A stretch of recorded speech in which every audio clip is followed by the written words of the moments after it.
Melanie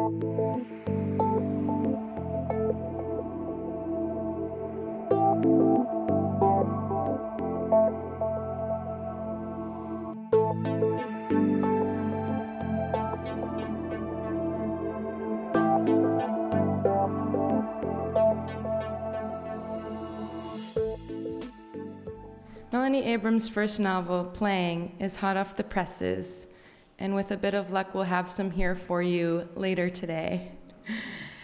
I had written down, and we're very lucky to have it here today, but we will be very soon. The book has already been acquired in 5 different countries and is receiving a lot of critical acclaim, in part due to its steamy subject matter, but more so because of the strength of the writing. Abrams lures her reader with a complex protagonist that is just so interesting to read about, whether or not one wants to admit it. And it becomes a sort of game for the reader, too, to try to figure her out. The playing, then, becomes as much an activity for the reader as for the characters. Playing has been described as an audacious erotic debut novel that chills, thrills, shocks, and enthralls, by Bharati Mukherjee, and also part fable, part romance, disturbing, tender, and sometimes terrifying, by Robert Hess. Abrams received her MFA at UNC Greensboro and taught at George Washington University in DC before relocating to California to teach here at Cal. It's been my pleasure to work with her in her role as co-director with her husband Vikram Chandra of this Story Hour reading series. As you can see, they're expecting their first child in the next month. Thank you.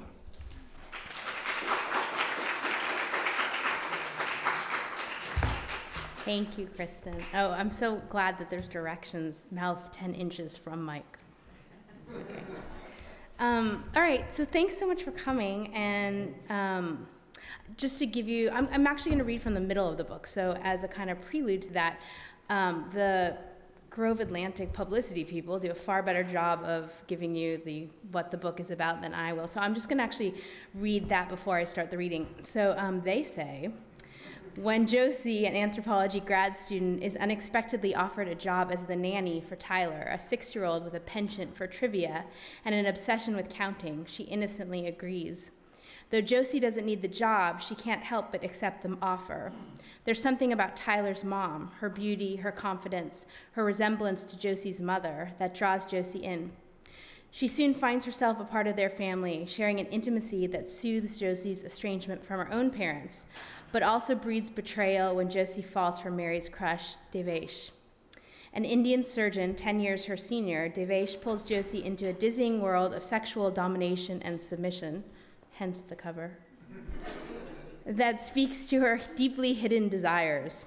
It is a world of games that fast becomes serious, forcing Josie to confront her past. So the section I'm going to read today involves Josie, Tyler, who's a little boy, and Mary, who's his mom. The only thing that you need to know, well, one is that it's Halloween the next day, and 2 is that there's been kind of increasing tension between Josie and Mary because the children have started to become more attached to Josie than Mary. So the next day, Josie picked Tyler up from school and took him to the grocery store to buy supplies for his Halloween costume. He wanted to be an astronaut, and they had designed a costume that required tinfoil, spray paint, and a football helmet. They walked through an aisle stocked with candy, the bags brightly colored and piled high above his head. "It looks like a candy house," Tyler said, "a candy spaceship." Last night she had dreamt that she was chasing Tyler, a game of some sort, and when she caught him, instead of him pulling away, they went tumbling to the ground in a heap of giggles. She felt no dread at touching him, no fear that she would want to hurt him, but when he rolled on top of her, he had smacked her across the face with the same wooden spoon Devesh had used on her. Tyler pulled a bag of pixie sticks off the shelf. "What are these?" She smiled. "They're gross. They're just flavored sugar you pour into your mouth. You can get them." He put the bag onto Maddie's lap. Maddie's the baby. "Oh, Ty, she'll want to eat the bag." She put the bag in the cart and handed the baby a pretzel. "Okay, let's see what we need," she said. "I know," he said. And then he did something strange. He walked over to her, kissed his palm, and then pressed his hand to hers. 1, he said. Josie felt an unexpected surge of love and need, and she had to put her hand over her heart to still the swell. Tyler hated kisses, and yet he had figured out a way around the sloppy mouths and close proximity, figured out a way to make them soothingly numerical. Tyler, she said. He had turned back to the shelves, and although she wanted to grab him, to gather him up into her arms, she stayed where she was. Tyler, she said again, it's okay to count and to measure. She needed him to know this, needed him to feel her kiss him back. Don't let anyone ever tell you it's not. He stood where he was, staring at the giant boxes of cereal, when a woman pushing a shopping cart stopped to baby talk to Maddie. She was about Josie's age, and a baby, a boy, was sitting in her cart, gurgling to himself and waving a set of plastic keys. The woman smiled. How old is your baby, she asked. 15 months. She's so cute, she said. Daniel is 16 months. Josie smiled at the boy and tried to get Maddie to wave. And your son? He's 7. You're lucky to have a boy and a girl. Usually Josie was quick to say that the kids weren't hers, but this time she realized she felt a deep longing for this. I have another boy, he's 5, the woman said. Josie smiled and encircled Maddie's ankles with her thumb and forefinger. Is your son in 1st grade, the woman asked. 2nd. Tinfoil, Tyler said, and put the box in the cart. Your mommy says you're in 2nd grade, the woman said. Do you like it? Josie's heart quickened and Tyler looked at his feet. Do you have a favorite subject, she asked. The moon is 239,000 miles from Earth, he said. Well, the woman said, you're a smart little boy. Tyler shifted his weight from foot to foot. We need paint. Yes, okay, Josie said. She smiled at the woman and wheeled the cart down the aisle. They found the silver spray paint, duct tape, a few more bags of candy, and a pack of metallic markers, and Josie unloaded the cart and paid the checker. On the way out, Tyler stopped in the parking lot. She thought you were my mommy, he said. Yes, she did. He nodded. It's okay, he said. I think it's okay. She didn't say anything, but she felt her heart expand in her chest, aching to hold tight to his. When they got home, Josie helped Tyler get into a spacesuit. It was really just a gray sweatsuit, but it didn't scratch at him, and it was the right color. She figured she could write NASA on the front with a black marker, duct tape some metallic stripes, and no one would question him. Last year I was a dinosaur, and this year I'm an astronaut, he said. You need your helmet, Josie said, and placed it on his head. It's hot. You can just hold it then, she said, and took it from his head. Put your candy in it. He held it in both hands and stared down at the empty insides. Say trick or treat.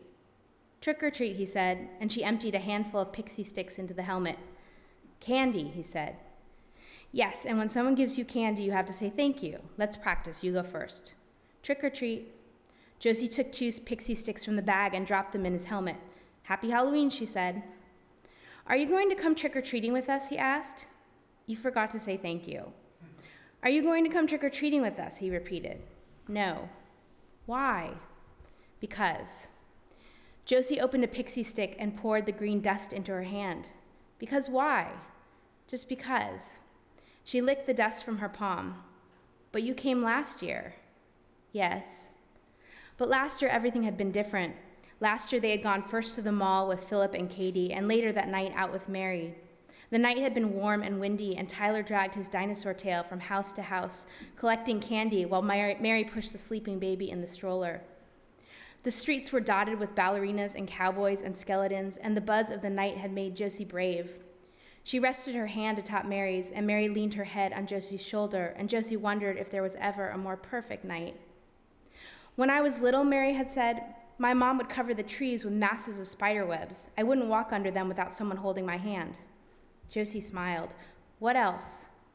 We would have a pre-trick-or-treating party every year, and my mom made this punch she called witch's brew that I'm convinced had brandy in it. What else? I was a cat for 4 years straight, and then a gypsy, and then a cheerleader.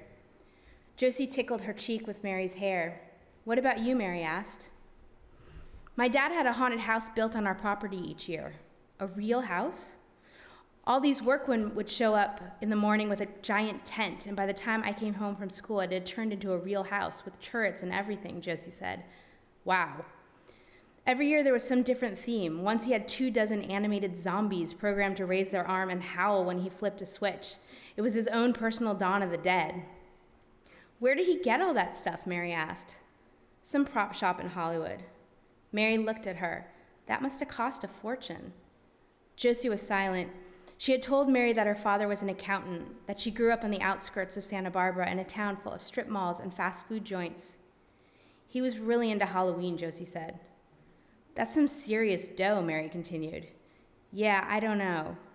She fiddled with the zipper on her sweatshirt. Mary knew Josie was being evasive. Josie once told her she could only lie with her back to someone. Otherwise, her palms sweated, she swallowed hard, and couldn't stay focused. I don't know, Josie said, and bent down to tie her shoe. She could sense Mary's hurt. My dad owned some property. We sometimes had a little money from that. Oh, Mary said and paused. What did your mom do? She was a housewife. Josie wondered how she had managed to avoid this conversation for over 3 months. And what does she do now? Same, she said. They had walked along in silence, feeling the wind whip their hair against their shoulders until Tyler was ready to go home. Then they put the kids to bed, and Mary lit a fire and snuggled up with Josie. Josie thought she would like to be suspended in the moment forever, but it had, of course, been too tender to last. A year later, whatever was pure and sweet between them was slowly being coated with a thin film of muck. Mary could ask Josie to address her as Dr. Griffin in public, tell her not to sign Tyler's permission slips anymore, insist on taking Maddie to her doctor's appointments, and Josie would still feel an invisible thread tied tightly around her heart and planted firmly in Mary's hand. Mary could tug ever so slightly, and instantly Josie was 5 again, unable to escape her mother's gripping hold. Now Tyler put the helmet on the bed. I want you to come trick-or-treating, he said. I know, she said, but I can't. Why? I have a lot of stuff to do. He looked up at her and then rolled his eyes. She had never seen him do this before, and she tried not to smile. Where did you get that? What? She did it back to him, and he giggled. She did it again, and he laughed harder. You're an eye roller, she said. You are, he said, laughing. No, you. No, you. He was giggling wildly, and Josie was rolling her whole head along with her eyes when Mary opened the front door. Mary wasn't supposed to be home until the evening, and Josie scrambled to sit up straight. Tyler bounded to the door and stopped in front of Mary.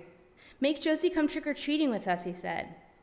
Mary ignored him and set the mail down on the hallway table. Mommy, please. Tyler tugged on her sleeve. Please. Stop it, Tyler. Mary flipped through the mail and pulled out a letter. I want Josie to come. I'm going with you, Mary said. Now stop it. I want Josie. Another time, Tyler, Josie said. Josie, he yelled. Josie, Josie, Josie. Mary walked towards the closet, but Tyler had tangled himself in her legs, and Mary had to catch herself on the wall to keep from falling. Fine, she yelled. Let Josie take you. Yay, Tyler squealed. Ty, Josie started. No, Mary said. She paused for only a second, but Josie could see what was coming, could see Mary's eyes light up. Why don't you go? He obviously doesn't love me anymore. She was still standing in the hallway, her briefcase in one hand, her coat in the other. Isn't that true, Tyler? Mary asked. You don't love me anymore? Josie wanted to pull Tyler to her and cover his ears, and yet directly behind that came an even worse feeling. The air became denser, and Josie was abruptly outside herself, looking down on the room, Mary and her face to face, Tyler between. They were dolls being put roughly in place. Mary was being positioned, being made to take Tyler's chin in her hand. You think Josie's your mommy, she asked. I'll show you who your mommy is. Mary's doll arms were grabbing Tyler's shoulders, turning him towards Josie. Then Mary dropped her briefcase, and Josie came tumbling back. I asked you a question, Tyler, Mary continued. Josie steadied herself against the wall and managed a don't. Don't what? Don't make him tell the truth? Tyler cowered between them. Should I hand over custody now, Mary asked. You want to steal my children too? Josie felt the heat building in her hands, felt it seep through her body. From the other room, Madeline began to cry. Josie had laid her down for a nap in the playpen only 15 minutes before, but her cries built until Josie instinctively went into the family room and lifted her out. Maddie immediately quieted, but Josie felt the heat pour through her body. She had Mary's baby in her arms, and even if Tyler ran to his mother, Josie had the baby, the child Mary loved most. Mary had started it, and now she would get what she had asked for. Now Josie would wound Mary so deeply, she would carry it in her heart forever. She walked back to the hallway. Tyler had pressed himself against the wall, and Mary had done nothing more than drop her coat beside her briefcase. "Give her to me," Mary said. "Why, so you can ignore her?" Josie turned abruptly towards the stairs. "Come on, Ty." She took each stair forcefully, and Madeline started to whimper. "Josie," Mary yelled. "She doesn't even know you're her mother anymore," Josie said, and walked into Madeline's room. Mary followed, and Tyler stood in the doorway, alternately calling for Josie and his mother. "She thinks you're just some woman who comes in to kiss her goodnight." Josie turned to set Maddie down on the changing table, but before she could, Mary snatched for the baby, clumsily grabbed a handful of pink jumper, and pulled. Maddie's head snapped back against Josie's shoulder and then forward onto Mary's chest, and Josie heard the baby's head thump heavily against Mary's breastbone. It was a dense, terrible sound. Mary gasped, and for a fraction of a moment, Josie thought that Mary had snapped the baby's neck, but then Maddie shrieked. Josie took a step back, and it took only Mary a second to put the baby over her other shoulder and regain her composure. "You think you're some beacon of goodness," Mary said. "You're not fooling anyone." "I didn't steal your boyfriend, Mary." Mary laughed. "Oh, you can have him. I don't need to be beaten by the men in my life." Josie froze. "You don't know what you're talking about," Josie said. "Oh, please," Mary said. "I've seen what he does to you. I've seen your bruises. You've had them all down your thighs. What does he do?" She laughed. "Find a hairbrush and take you over his knee?"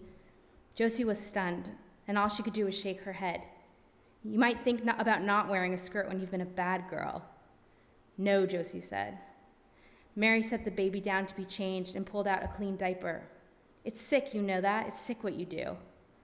Madeline's toys looked too big, the colors too bright, and Mary's words mixed with Madeline's cries until the noise sounded like needles in her ears. "Did your parents spank you when you were little? Is that what happened? I bet they did. I bet they spanked you and you liked it." The world shrunk. Mary's words circled the room, growing bigger and bigger until they were colossal, sucking air and space. They were swallowing the room, and Josie felt unstable on her feet. She steadied herself against the crib and tried to breathe, but it was as if Devesh's hands were once again tightly over her mouth. Mary's pager beeped.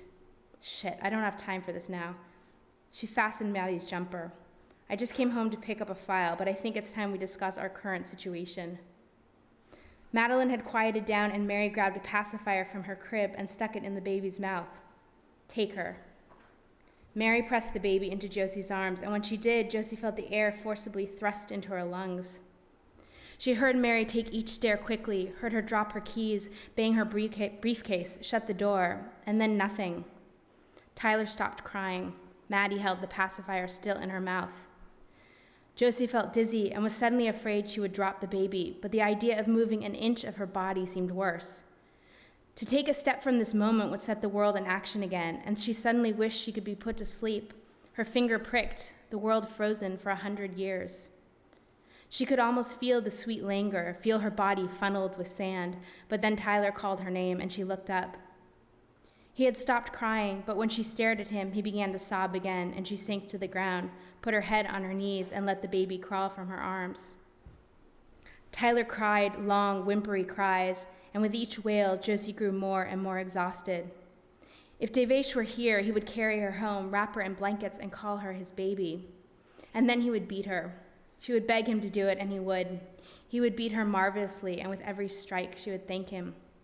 Gratitude would pour from her body like tears, buckets and buckets of tears, all for him. It was her gift. What did it matter how she offered it? It was her body to do with as she pleased. And if Mary were here now, she would tell her this. She would tell her this, and she would tell her that she wasn't sick, and that her parents didn't spank her, and that in fact it was a very natural urge to want to be beaten, an evolutionary adaptation that came down through the apes, who built societies on very explicit negotiations of dominance and submission, designed to maximize genetic reproduction. But these were Devesh's words, and the truth was, Mary didn't even need to peer into Josie's heart to see that what Josie was trying to call a gift was really no gift at all. It was a sickness, and Mary had seen it and wanted her gone. Tyler stood in the doorway, whimpering repetitively. "What?" she said. His hands were tight little balls, and she could see he only wanted to be quieted.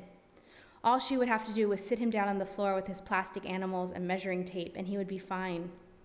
If she could manage it, he would occupy himself aligning and measuring, But the thought of his voice, high and tinny, repeating animal after animal, statistic after statistic, made her clench her teeth to keep from screaming. "What?" she said. He didn't say anything, just stood there, crying half sobs. "You can speak, can't you?" The minute she said it, she felt her stomach lurch. She tried to think of her wrists in Devesh's fist, but Tyler continued to cry. "Go to your room," she said. He didn't move, and she felt the familiar simmer in her chest. It bubbled, and she breathed deeply, trying to push it down with each inhalation. "Go to your room," she yelled. He stood there for a moment, just enough time for Josie to push herself to stand, and then he ran to his room. Josie felt her head cloud, and she had to grip the crib again to keep upright. She tried to focus on her breath, tried to count each inhalation and exhalation, but she could feel the heat building. If she was so sick, why had Mary left her children alone with her? Obviously, Mary was the sick one. Obviously, Mary was the one in need of punishment. She would like to see Devesh beat Mary until she was covered in red palm prints. And if Josie couldn't have that, well, then she would have to dole out her own punishment.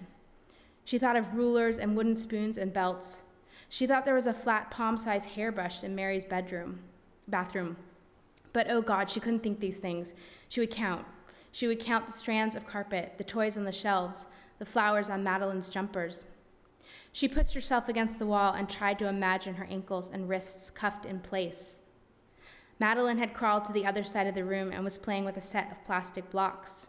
There were 2 blue blocks, 4 red, 2 yellow, 3 green. The rest she knew were in Tyler's room. He had arranged them on the bed so that they formed a kind of cage, and inside sat a bunch of his animals. She had owned a set like this when she was little. She remembered because she had chewed the tails off all the animals and then collected them in a jar she hid beneath her mattress and shook like a snow globe before she went to bed. One night, her mother saw her pushing it back into its hiding place. When asked for an explanation, Josie had been dumbfounded. It just seemed like something she needed to do. Her mother chastised her and called her father in to see what his daughter did with her toys, but her father laughed it off, complimenting Josie on her ingenuity, and asked if she wanted to apply for a patent. Josie had loved him for this, but it had also brought about the same feeling she had felt that day at the beach when her father had buried her in the sand, the feeling that she had done something very wrong. It was reoccurring, something she felt whenever her father sided with her.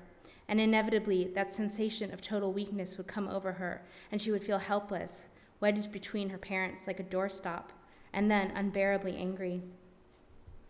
It was the anger that was hardest to control. It expanded inside her like a balloon, growing bigger and bigger until it popped, making her throw dolls and smash crayons and tear pages from books. Earlier in the day, Josie had sat on Tyler's bed and examined each animal, the elephant with the missing eye, the tiger that Tyler placed at the front of the pack. She was holding the giraffe when Madeline cried out, and Josie had slipped it into her pocket and went to get the baby. Now she put her hand inside her pocket and felt the giraffe. She fingered its slender neck, the ridge of plastic along its back that remained from the mold.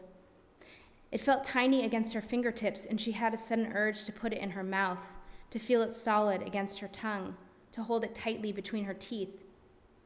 She was pulling it from her pocket when Tyler came back into the room, and she shoved the giraffe guiltily back into her pocket.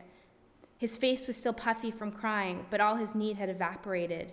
He stormed in, holding a large plastic truck. "I told you to go to your room," she said. "Where's my giraffe?" he demanded.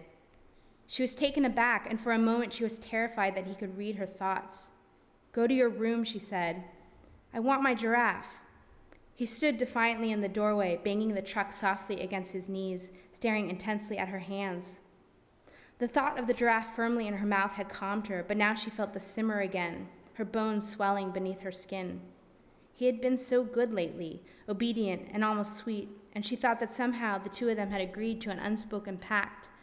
They would be sweet and obedient together. But then again, she had not lived up to her side of the bargain. She had dreamt things and thought things, and she wondered if he had somehow plugged into her so that now here they were, connected by some kind of internal current. "Tyler," she said, "go to your room." She had wanted to sound forceful and commanding, but it came out as a plea, and he stood his ground. He stared through her pocket to the giraffe, cradled in her hand.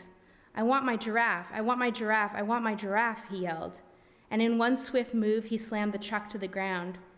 It skipped across the floor, cab, then wheels, then trunk. And then it was striking her bare foot, banging along her toes and across her shin. The pain was sharp, a current which singed first her foot and then traveled fiercely along her leg until it reached her heart, where it splintered, sending electricity through her veins. And then time seemed to stop. It waited for her to do something, and this time she did. The door in her head opened, and she took a decisive step inside. "Fine," she said. She swept past him, down the hall, into Mary's bedroom, and into the bathroom. She was no longer near explosion. Her breathing wasn't labored. To her surprise, she felt a tremendous amount of relief, and she settled into the easiness of it all. She opened each drawer, and finally, under the sink, she found the hairbrush she was looking for. It was dark wood, palm-sized, with a short, thick handle, and it was so old that Josie thought Mary must have had it since she was a little girl. She held it tightly in her hand and walked back down the hall to Tyler. We'll stop there. It's not for the tender-hearted. Thank you.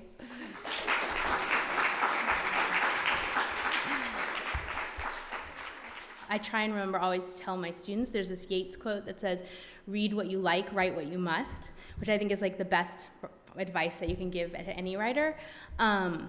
But in this interview that Danica's talking about, she asked me about why did you choose to write about this? And I said, I don't know exactly. You just feel compelled to write about a certain subject, which is another piece of advice I often give to my students, which is, write about what obsesses you, whether it's a positive thing or a negative thing.